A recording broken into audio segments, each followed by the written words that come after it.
नमस्कार, आप देख रहे हैं प्रॉपर्टी प्लस। मैं हूं दीपक यादव। इस शो में हम बात करते हैं प्रॉपर्टी जगत की तमाम बड़ी खबरों का विश्लेषण करते हैं, रियल्टी सेक्टर से जुड़े तमाम मुद्दों का विश्लेषण करते हैं। शुरू करते हैं आज का शो और सबसे पहले बुलेट पॉइंट्स।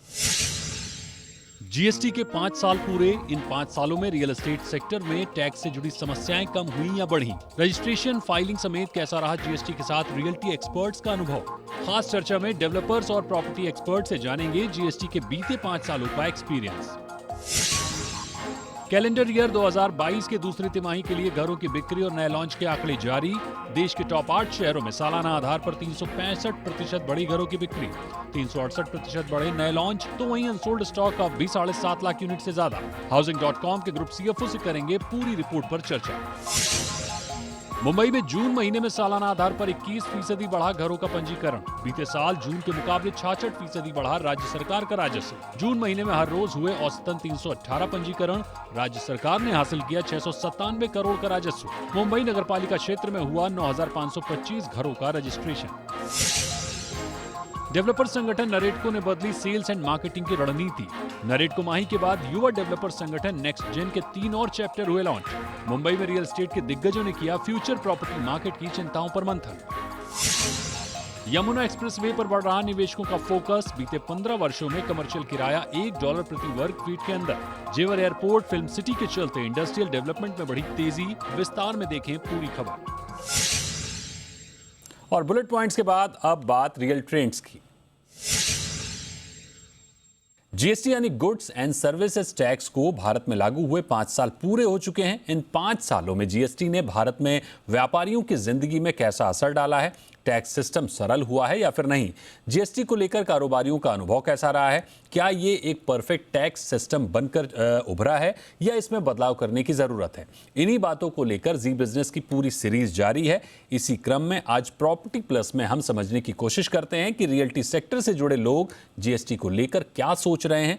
हमारे साथ 2 खास मेहमान जुड़े हुए हैं, उनसे बात करते हैं। हमारे साथ हैं Pradeep Agarwal, chairman Signature Global. आप गुरुग्राम जैसी प्राइम मार्केट में आपने अफोर्डेबल हाउसिंग में काफ़ी शानदार काम किया है। आशीष कुकरेजा हमारे साथ हैं, फाउंडर एंड सीईओ होम्सफाई और माई मैग्नेट। आशीष जी पश्चिम और दक्षिण भारत के रियल एस्टेट को काफ़ी बेहतर तरीके से समझते हैं। तो पहला सवाल मेरा प्रदीप जी आपसे ही होगा। जीएसटी के 5 साल पूरे हो गए, ये 5 साल रियल एस्टेट सेक्टर के लिए कैसे रहे? सबसे पहले तो जीएसटी देखिए पूरा गेम चेंजर रहा है।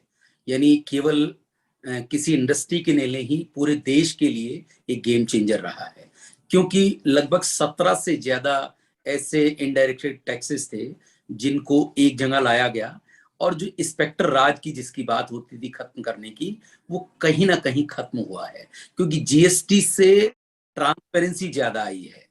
आज जो भी व्यापारी हैं उनका माइंडसेट बहुत क्लियर है कि उन्हें क्या टैक्स देना है। पहले बड़ा कंफ्यूजन था कि ये टैक्स है, वो टैक्स है। तो आज जीएसटी ने सबसे ज्यादा बेहतर काम किया है कि जो व्यापारी है उसका माइंड बिल्कुल क्लियर किया है कि उसको क्या टैक्स देना है। और बहुत जो अगर आज उसका रजिस्ट्रेशन है या जो टैक्सेशन का जो मॉडल है वो बड़ा सिंपल है। और दूसरा जो वन नेशन और वन टैक्स की जो बात होती थी वो आज कहीं ना कहीं थोड़ा सा किनारे आ गई है। अभी भी बहुत सारी चीजें ऐसी हैं जो, क्योंकि वन नेशन वन टैक्स नहीं हुआ है, लेकिन स्लैब जो है वो कहीं ना कहीं बन गया। मुझे लगता है आने वाले वक्त में हम शायद देख पाएंगे कि वन नेशन वन टैक्स की जो थ्योरी चली थी वो भी एक ना एक दिन जरूर पूरी होगी। प्रदीप जी, इसी के साथ एक बात और कि घर खरीदार जीएसटी बचाने के लिए अंडर कंस्ट्रक्शन प्रोजेक्ट से बच रहे हैं, इससे बिजनेस पर कितना बड़ा असर पड़ रहा है? देखिए, जिनको रेडी टू मूव इन घर लेना है, ऑफ कोर्स उनको जीएसटी नहीं पे करना पड़ेगा। आज जो लोग अंडर कंस्ट्रक्शन घर खरीदना चाहते हैं उनके अंदर उनको जरूर जीएसटी देना पड़ेगा, लेकिन गवर्नमेंट ने रियल एस्टेट के अंदर जो जीएसटी की दर है उसको बहुत कम रखा हुआ है। अगर आप अफोर्डेबल घरों की बात करें तो उसमें केवल 1% का जीएसटी है। 45 लाख रुपए तक के घरों पर केवल 1% का जीएसटी लगता है। तो कहीं ना कहीं 1% का जीएसटी नहीं पिंच करता कस्टमर को, और उनके डिसीजन फैक्टर का पार्ट नहीं बन पाता वो, क्योंकि वो नंबर इतना बड़ा नहीं है कि वो उसके डिसीजन का पार्ट बने। ये केवल आपका एक इन प्रिंसिपल डिसीजन हो सकता है कि मुझे अंडर कंस्ट्रक्शन प्रॉपर्टी लेनी है या मुझे रेडी टू मूव इन लेनी है, क्योंकि दोनों की जो प्राइजेस हैं उनमें रात दिन का फर्क होता है। तो इसलिए मुझे लगता है कि लोग जीएसटी को लेकर अपने डिसीजन को चेंज करें, ऐसा मुझे देखने में कम मिला है। आशीष सर, आपके हिसाब से रजिस्ट्रेशन, फाइलिंग, कंप्लायंसेस को देखते हुए जीएसटी ज्यादा बेहतर है या पहले वाला सिस्टम ज्यादा ठीक था? इसी के साथ रियल एस्टेट में पहले आईटीसी था जो अब नहीं है, इसमें क्या कुछ बेहतर है? देखिए, बिल्कुल ये कहना चाहूंगा कि जो रियल एस्टेट सेक्टर को एक सपोर्ट की, एक पुश की जरूरत थी, उसमें ये जो सारे रिफॉर्म्स थे, वो अकेले में उनमें वो दम नहीं था। जब जीएसटी हो, रेरा हो, डीमोनेटाइजेशन जो आया, ये सब चीजें आइसोलेशन में वो ना कर पाती जो इन्होंने मिलकर किया। और उससे सेक्टर में जो एक कहते हैं एक स्ट्रक्चर्ड होने की जो एक जर्नी थी, कंसोलिडेट होने की जो जर्नी थी, जो नीड हो चुका था। मतलब ये सेक्टर बहुत ज्यादा तकलीफों के साथ जूझ रहा था और अच्छे प्लेयर्स भी इस सेक्टर में स्ट्रगल कर रहे थे। और इसी के लिए आई थिंक मैं ये जरूर यहाँ पे मेंशन करना चाहूंगा कि उसमें जीएसटी का बहुत बड़ा रोल रहा, जो गवर्नमेंट ने धीरे धीरे करके और ज्यादा चीजों का स्ट्रक्चर किया। जो 5% का आपका जो स्लैब आया, उससे आप एक तरीके से प्री जीएसटी एरा में ही चले गए।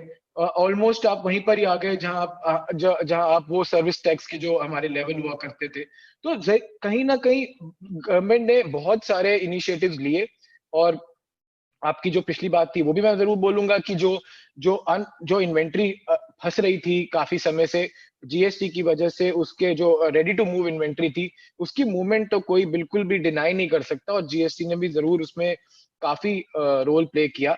तो I would say Deepak ji कि सब कुछ काफी अच्छा और कंफर्टेबल रहा इस सेक्टर के लिए when it comes to GST implementation. Pradeep sir, आपसे समझना चाहेंगे, जैसा कि आपने बताया जीएसटी से बिजनेस आसान हुआ है, क्या जिम्मेदारियां भी बढ़ी हैं? साथ ही अगर इसे और बेहतर करने के लिए कुछ बदलाव की बात अगर करें तो आपकी नजर में वो क्या बदलाव होने चाहिए? देखिए, बड़ा सिंपल सी बात है कि जीएसटी का एक जो फार्मूलेशन हुआ है उसका मीनिंग यही है कि इनपुट क्रेडिट और जो आउटपुट है उन दोनों को इकट्ठा किया जाए, उसके बाद जो बैलेंस बचे वो गवर्नमेंट के पास जाना चाहिए। लेकिन क्योंकि रियल एस्टेट को बिल्कुल इस मायने में बिल्कुल अलग किया गया है कि जो इनपुट क्रेडिट है उसका क्रेडिट डेवलपर को नहीं मिल रहा है, और जितनी भी इसके ऊपर आइटम्स हैं जिनके ऊपर टैक्स लग रहा है, जिसमें सीमेंट, स्टील, जिनके ऊपर बहुत ज्यादा टैक्स है, अगर सीमेंट की बात करें तो लगभग 28% है, और अगर स्टील की बात करें उस पर 18% टैक्स है। मुझे लगता है कि गवर्नमेंट को, क्योंकि जब आप इनपुट क्रेडिट टैक्स नहीं दे रहे हैं तो आपको अल्टीमेट इन आइटम्स पे टैक्स को रिड्यूस करना ही पड़ेगा। आप डिफरेंस कर सकते हैं कि जो आइटम अगर प्रोजेक्ट्स के लिए यूज हो रही है उनके ऊपर ही जीएसटी कम किया जाए। तो आई थिंक सो इस मिसमैच को कहीं ना कहीं उन्हें किनारे लाना पड़ेगा, क्योंकि अल्टीमेट इसका मीनिंग समझिए कि जब इनपुट क्रेडिट आपको नहीं मिलता है तो उसका डायरेक्टली इनडायरेक्टली जो बर्डन है वो कंज्यूमर पर जाता है, क्योंकि जितना भी पैसा ज्यादा गया वो अल्टीमेट डाउनलोड कहीं ना कहीं उस प्रोडक्ट पर होगा, और जो प्रोडक्ट है उससे कहीं ना कहीं महंगा होगा। तो जब आज एक इतना अच्छा टाइम आ गया कि कलेक्शन जो है वो लगभग 1,40,000 करोड़ पर पहुंच गई है, तो ऐसे में गवर्नमेंट शायद इन चीजों पे दोबारा सोचे कि ऐसी आइटम जिनके ऊपर शुरू में टैक्स ज्यादा थे, लाइक अगर सीमेंट की बात करें तो स्टार्टिंग में भी उसके ऊपर 28% का टैक्स था, स्टील में भी स्टार्टिंग पॉइंट 18% का था, तो उनको अब रिड्यूस करके मुझे लगता है कम से कम 50% उनको रिड्यूस कर देना चाहिए for the housing project. Ashish ji, मेरा अगला सवाल आपसे ये होगा कि बिल्कुल हाउसिंग प्रोजेक्ट्स को थोड़ा और फायदा मिले, रॉ मटेरियल में जीएसटी और कम हो तो बेहतर होगा। आपकी नजर में क्या कुछ खामियां हैं जिन्हें और बेहतर करने की जरूरत है? बिल्कुल, मैं इसी आर्ग्यूमेंट को थोड़ा आगे बढ़ाऊंगा। प्रदीप जी ने बिल्कुल, I think he has nailed it. देखिए, स्टेजेस थी, बहुत बड़ा टैक्स रिफॉर्म था, कॉम्प्लेक्स था पहले, फिर अवेयरनेस बढ़ी, फिर थोड़ा सेटलमेंट होना शुरू हुआ, फिर गवर्नमेंट ने जैसे मैंने बोला कि इनिशिएटिव्स लिए जिससे और ज्यादा क्लैरिटी आए। अब अगर सेटल हो गया है रिफॉर्म, तो अब ऐसी चीजें जो हमें करके कंज्यूमर पे जो भार बढ़ रहा है उस पे अगर हम थोड़ा कंट्रोल करें तो अच्छा रहेगा, क्योंकि कलेक्शंस भी बहुत अच्छी हुई हैं। तो बिल्कुल मैं कंप्लीटली एग्री करता हूँ प्रदीप जी से। एक अंतिम सवाल होगा प्रदीप जी आपसे, रियल एस्टेट में जीएसटी से जुड़े ओवरऑल एक्सपीरियंस पर अगर आपको रेटिंग देनी हो तो 10 में से आप कितने नंबर देंगे? जो नंबर्स है वो शायद मेरे लिए नंबर्स की टर्म्स में समझाना बड़ा मुश्किल है, लेकिन मैं इतना कह सकता हूँ ये बहुत बहुत अच्छा प्रयास रहा है। और जो इफ एंड बट पिछले 5 सालों में कहीं ना कहीं बहुत बार क्वेश्चनिंग होती थी कि जीएसटी सक्सेसफुल होगा या नहीं होगा, मुझे लगता है ये 100% सक्सेसफुल हुआ है। लेकिन इसके साथ साथ इतनी बातों को और समझने की जरूरत है, क्योंकि गवर्नमेंट कहीं ना कहीं हाउसिंग फॉर ऑल की बात करती है, हर परिवार को एक घर देने की बात करती है। तो ऐसे में ज्यादा जरूरी है कि जो प्रोजेक्ट्स पर लगने वाली आइटम्स हैं, उसमें बहुत सारी आइटम्स हैं, उनके ऊपर लगने वाला जो जीएसटी है उसको और कम किया जाए, जिससे आने वाले वक्त में हर परिवार को एक घर मिल सके। बिल्कुल सर, यानी आप नंबर देने से बच रहे हैं। आशीष जी, प्रदीप जी जीएसटी को बेहतर तो मान रहे हैं लेकिन नंबर देने से बच रहे हैं। आपकी क्या राय है? अगर ओवरऑल एक्सपीरियंस पर आपको रेट करना हो तो आप इसे 10 में से कितने नंबर देंगे? देखिए, अब आप मुझे मालूम है आप मेरी मानेंगे नहीं, स्कोर लेके ही छोड़ेंगे, तो फिर मैं मेरी तरफ से मैं 7 नंबर देता हूँ। काफी अच्छा रिफॉर्म था, जैसे हमने डिस्कस किया कि कुछ और इसको फोटो फिनिश देना बाकी है, चेरी ऑन केक आना बाकी है, वो हो जाएगा तो ये तो 10 में से 10 का रिफॉर्म भी बनने की क्षमता रखता है। यानी overall real estate sector GST को लेकर खुश है। जैसा कि प्रदीप जी मानते हैं, जीएसटी गेम चेंजर रहा है, पारदर्शिता बढ़ी है, टैक्स देने और वसूलने को लेकर स्पष्टता बढ़ी है। पहले दुविधा थी जो अब नहीं है, रजिस्ट्रेशन का मॉडल आसान है, आईटीसी यानी इनपुट टैक्स क्रेडिट दोबारा शुरू करने की मांग की जा रही है। बाकी सीमेंट, स्टील, वायर्स पर जीएसटी रेट कम करने की मांग है। आशीष जी 10 में से 7 नंबर दे रहे हैं और मानते हैं कि ग्राहक पर भार कम होना चाहिए। हालांकि जीएसटी फाइलिंग को लेकर जो हो रही दिक्कतें हैं वो अक्सर सामने आती रहती हैं, इस पर सरकार को काम करने की जरूरत है। प्रदीप जी, आशीष जी, आपका बहुत शुक्रिया हमारे साथ जुड़ने के लिए और अपने अनुभव हमारे साथ शेयर करने के लिए। और यहां वक्त है एक छोटे से ब्रेक का। ब्रेक के बाद जल्द हाजिर होंगे और बात करेंगे अगले रियल ट्रेंड्स की।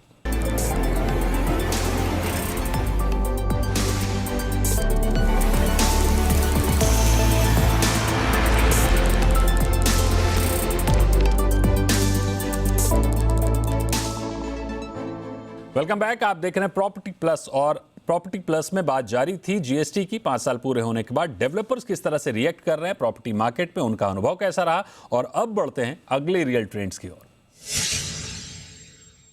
2022 की 2 तिमाही बीत चुकी हैं। ऐसे में यह देखना अहम हो जाता है कि हाउसिंग सेक्टर में घरों की बिक्री कैसी रही, नए लॉन्च को लेकर डेवलपर्स में कैसा रुझान है।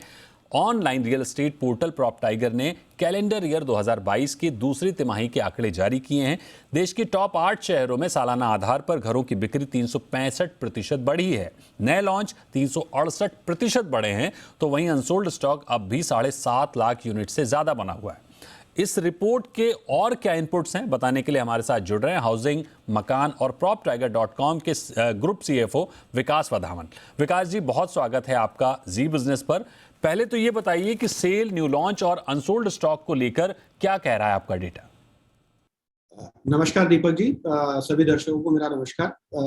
सो दीपक जी, हमने ये रिपोर्ट जो अभी रिलीज किया है Q2 का 2022 का, अगर हम क्वार्टर ऑन क्वार्टर का भी डेटा देखें तो हमें काफी पॉजिटिव ट्रेंड देखने को मिलता है। अगर हम सेल्स की तरफ नजर मारें तो बड़े जो 10 शहर हैं उनमें सेल्स में 5% का इजाफा देखा गया है। और अगर हम देखें कि कौन से शहरों ने सबसे अच्छा परफॉर्म किया है इसमें, तो इसमें आपका अहमदाबाद और हैदराबाद दोनों ही जो एंड यूजर ड्रिवन मार्केट्स हैं, उन दोनों ने काफी अच्छा परफॉर्म किया है। अहमदाबाद में 30% का इजाफा देखा गया है पिछले क्वार्टर के कंपैरिजन में, और हैदराबाद को अगर हम देखें तो 21% का इजाफा देखा गया है। अगर हम ओवरऑल भी नजर मारें तो जो सेल्स और लॉन्चेस की अगर हम स्पेसिफिकली बात करें तो लॉन्चेस में भी हमने काफी अच्छा ग्रोथ देखा है। क्वार्टर ऑन क्वार्टर 28% का ग्रोथ रजिस्टर किया है इस क्वार्टर में as compare to the previous quarter.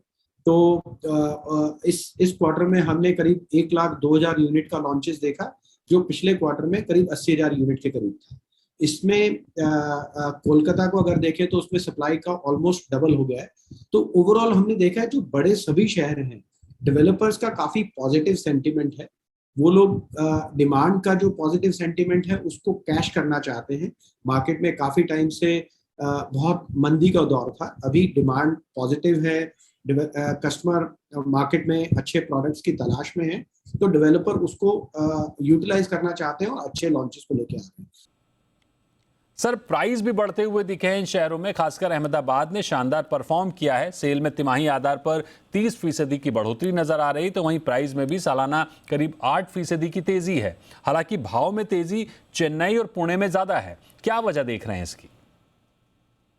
तो दीपक जी, हमारी रिपोर्ट के अनुसार हमने सभी बड़े शहरों में अगर देखें कि कितने का प्राइस इंक्रीज हुआ है, तो ये 5 से 9% का प्राइस इंक्रीज हुआ है। अगर हम पिछले साल के प्राइसेस में और अभी के प्राइसेस में कंपैरिजन करें तो इसमें मूलभूत कारण है जो सबसे पहला तो आपका इनपुट कॉस्ट काफी बढ़ गया है, उसमें ओवरऑल इन्फ्लेशन का इम्पैक्ट है, प्लस आपका जो जियोपॉलिटिकल सिचुएशन के चलते सप्लाई साइड कंस्ट्रेंट आ रहे हैं, सप्लाई साइड पे काफी इम्पैक्ट आया है। उससे डेवलपर का जो इनपुट कॉस्ट है वो काफी बढ़ गया है और डेवलपर्स के पास अभी कोई और रास्ता नहीं है कि वो प्राइस इंक्रीज ना करें, बिकॉज अगर प्राइस इंक्रीज नहीं होगा तो इस पुराने प्राइसेस पे प्रोडक्ट डिलीवर करना काफी डिफिकल्ट हो जाता है। तो उसके चलते सभी अच्छे डेवलपर्स ने अपने प्राइस इंक्रीज किए हैं। विकास जी, अनसोल्ड स्टॉक अब भी 7.5 लाख से ऊपर बना हुआ है। ये कितनी बड़ी चिंता है? और इस बीच रेपो रेट और रॉ मटेरियल की बढ़ती कीमतों को देखते हुए आगे आपको मोमेंटम कैसा नजर आ रहा है?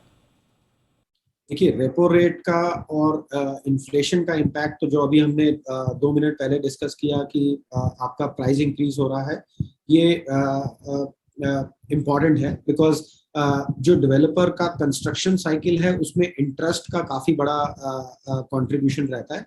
तो जैसे जैसे इंटरेस्ट ऊपर जाएगा, डेवलपर का कॉस्ट ऑफ कंस्ट्रक्शन बढ़ता जाएगा, और वैसे भी इन्फ्लेशन के चलते, इनपुट रॉ मटेरियल कॉस्ट के चलते डेवलपर के मार्जिन इम्पैक्टेड है। तो developers will be force to increase the prices in the coming quarter as well, अगर ये इनपुट कॉस्ट पे कंट्रोल नहीं आएगा। जहां तक रहा आपका अनसोल्ड इन्वेंट्री वाला सवाल, तो हालांकि नंबर बहुत स्केरी लगता है, 7.5 लाख से ज्यादा यूनिट अनसोल्ड है मार्केट में, और अगर उसको हम सिंपल मैथमेटिक्स से देखें, इस क्वार्टर के सेल्स को सेल्स वेलोसिटी के कंपैरिजन में, तो इसको 34 महीने के करीब लगेंगे इस अनसोल्ड स्टॉक को बेचने में। यानी एक बार फिर से हाउसिंग मार्केट मोमेंटम पकड़ता हुआ नजर आ रहा है। बिक्री और नए लॉन्च बढ़ते हुए दिख रहे हैं, तो वहीं भाव में भी सालाना आधार पर करीब 8% की बढ़ोतरी दिख रही है। अनसोल्ड स्टॉक जो कि 7.5 लाख का बना हुआ था, जो अभी भी नजर आ रहा है, उसमें यह कहा जा रहा है कि ज्यादातर इन्वेंट्री तो ऐसी है जो लीगल या फिर दूसरे कारणों से अटकी हुई है, यानी वो नंबर्स में तो है लेकिन अवेलेबल नहीं है। बहरहाल ब्रांडेड और ट्रस्टेड डेवलपर्स का मार्केट शेयर तेजी से बढ़ रहा है। तो बहुत बहुत शुक्रिया करेंगे विकास जी हमारे साथ आपका जुड़ने के लिए, और रुक करते हैं अब अगले रियल ट्रेंड्स का। इस सेगमेंट में हम बात कर रहे हैं कुछ उन शहरों की जहां बीते 15 साल में प्रति वर्ग फीट रेंट वैल्यू डॉलर के अंदर रही है। ऐसे शहर तमाम मल्टीनेशनल कंपनियों के लिए आकर्षण का केंद्र बने हुए हैं, और कंपनियों का इन शहरों पर फ्यूचर कमर्शियल एक्टिविटी के लिहाज से मजबूत फोकस बना हुआ है। सेविल्स इंडिया की रिपोर्ट में नवी मुंबई, एनसीआर, बेंगलुरु समेत कई शहरों का जिक्र है जो सैटेलाइट सिटी के तौर पर उभर रहे हैं। तो आज बात करते हैं नोएडा के यमुना एक्सप्रेसवे की।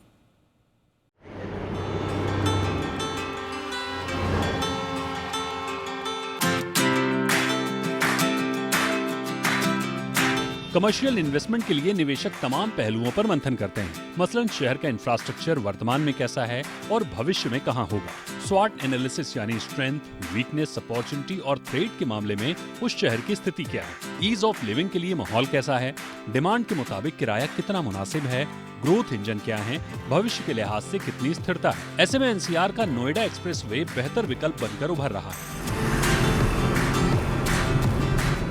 नोएडा एक्सप्रेसवे को उत्तर प्रदेश और एनसीआर के भविष्य का शहर कहा जा रहा है, क्योंकि नेशनल कैपिटल दिल्ली से नजदीकी के साथ यमुना एक्सप्रेसवे के जरिए ये मथुरा, आगरा और यूपी की राजधानी लखनऊ से सीधा जुड़ता है। भविष्य में बनने वाले जेवर एयरपोर्ट, फिल्म सिटी और इंडस्ट्रियल डेवलपमेंट के चलते भारी मात्रा में यहाँ रोजगार के मौके बनेंगे। फिलहाल नोएडा एक्सप्रेसवे सोशल और प्रैक्टिकल इंफ्रास्ट्रक्चर से जुड़ा हुआ है। यहाँ आधे दर्जन से ज्यादा क्वालिटी स्कूल, हॉस्पिटल्स और रिटेल मॉल्स मौजूद हैं। तो वहीं तमाम ब्रांडेड रेजिडेंशियल प्रोजेक्ट भी हैं और भविष्य में बड़ी मात्रा में रियल एस्टेट की सप्लाई आने की उम्मीद है। ऐसे में एक नहीं कई बातें हैं जो नोएडा एक्सप्रेसवे के भविष्य की संभावनाओं को दर्शाती है। प्राइसिंग बहुत अच्छी है, चाहे अगर आप रेसिडेंशियल की बात करें या कमर्शियल स्पेसेस की बात करें, और साथ में इंफ्रास्ट्रक्चर है। फिल्म सिटी बहुत दूर नहीं है, फिल्म सिटी काफी बड़े पैमाने पर उसमें भी डेवलपमेंट है। तो ओवरऑल सारी इसमें वो चीजें मौजूद हैं जिसकी वजह से कमर्शियल रियल एस्टेट यहाँ का आगे चल के बहुत अच्छी तरह पनप सकता है, चाहे ऑक्यूपेंट के लिहाज से कहें या फिर इन्वेस्टर के लिहाज से। नोएडा एक्सप्रेसवे को स्वॉट एनालिसिस के जरिए देखें तो डॉलर के अंदर का office rent, affordable residential option, robust infrastructure और पब्लिक ट्रांसपोर्टेशन, पूरी तरह से प्लान्ड इंटरनल रोड और पूरी तरह से डेवलप सोशल इंफ्रास्ट्रक्चर इलाके की स्ट्रेंथ को दर्शाता है। तो वहीं limited organised retail landscape, Delhi airport और गुरुग्राम से लंबी दूरी और लास्ट माइल कनेक्टिविटी में पब्लिक ट्रांसपोर्ट की दिक्कतें इलाके की कमजोरी के तौर पर देखा जा सकता है। तो वहीं जानकारों के मुताबिक ITSEZ में ITBPM यानी बिजनेस प्रोसेस मैनेजमेंट के अनुकूल तैयार इमारतों को अपॉर्चुनिटी के तौर पर देखा जा रहा है, लेकिन भविष्य में रियल एस्टेट डेवलपमेंट के लिए सीमित जमीन, सेफ्टी, सिक्योरिटी को जोखिम के तौर पर भी देखा जा रहा है। नोएडा एक्सप्रेसवे में कमर्शियल रियल एस्टेट एक्टिविटी को देखें तो 2022 की पहली तिमाही तक यहाँ 3 करोड़ स्क्वायर फीट का ऑफिस स्टॉक मौजूद है, जिसमें करीब 40% की ऑफिस वैकेंसी है। साल 2019 से 2021 के बीच नोएडा एक्सप्रेसवे में 45 लाख स्क्वायर फीट का ग्रॉस ऑफिस अब्जॉर्प्शन रहा है, जिसके 2022 से 2024 के बीच 50 लाख स्क्वायर फीट तक पहुंचने की संभावना है और इस बीच करीब 90 lakh square feet office space की नई सप्लाई देखने को मिलेगी। तो वहीं 2022 की पहली तिमाही तक यहाँ 7.5 लाख स्क्वायर फीट तक का रिटेल मार्केट मौजूद रहा है। नोएडा एक्सप्रेसवे में औसत ऑफिस रेंट की बात करें तो अभी 50 से 75 रुपए पर स्क्वायर फीट महीने का भाव है, जो 2024 तक 55 से 75 रुपए पर स्क्वायर फीट महीना रह सकता है। रेजिडेंशियल प्रॉपर्टी का प्राइस ट्रेंड 5,250 रुपए से लेकर 7,000 रुपए प्रति स्क्वायर फीट है। रेजिडेंशियल प्राइसिंग यहाँ की जो है वो लगभग 5,500 से 7,000 पर स्क्वायर फुट की एवरेज रेंज में है, जो कि आप कह सकते हैं एक बहुत अच्छी रेंज है। और ये मैं आपको डेटा दे रहा हूँ Q1 का, यानी कि पिछला जो क्वार्टर खत्म हुआ है उस समय का। तो ये इसकी एवरेज प्राइसिंग रेंज है, जो कि बहुत अच्छी प्राइसिंग रेंज है। नोएडा एक्सप्रेसवे में ऑफिस लीजिंग को सेक्टर वाइज अगर देखें तो कोरोना ने इसे कहीं फायदा तो कहीं नुकसान पहुंचाया है। मसलन 2020 में ITBPM का शेयर 47% था, जो 2021 में बढ़कर 76% हो गया। BFSI यानी बैंकिंग एंड फाइनेंसिंग सर्विसेज का हिस्सा 44% था, जो 2021 में घटकर 2% रह गया। लेकिन फार्मा एंड हेल्थ केयर, जो 2020 से पहले शून्य था, वो 2021 में बढ़कर 7% हो गया। तो वहीं कंसल्टिंग का शेयर 6% था, जो बढ़ा और 10% पर आ गया। माइक्रो मार्केट में देखें तो पूरे दिल्ली NCR में ITBPM की भारी डिमांड नोएडा एक्सप्रेसवे पर बनी हुई है। ये 2020 में 21% था, जो 2021 में बढ़कर 34% पर पहुंच गया है। NCR के बाकी हिस्सों में ये डिमांड काफी मामूली बनी हुई है, यानी dollar as rental office market की इस रिपोर्ट में नोएडा एक्सप्रेसवे में भारी क्षमता और संभावनाएं नजर आ रही हैं।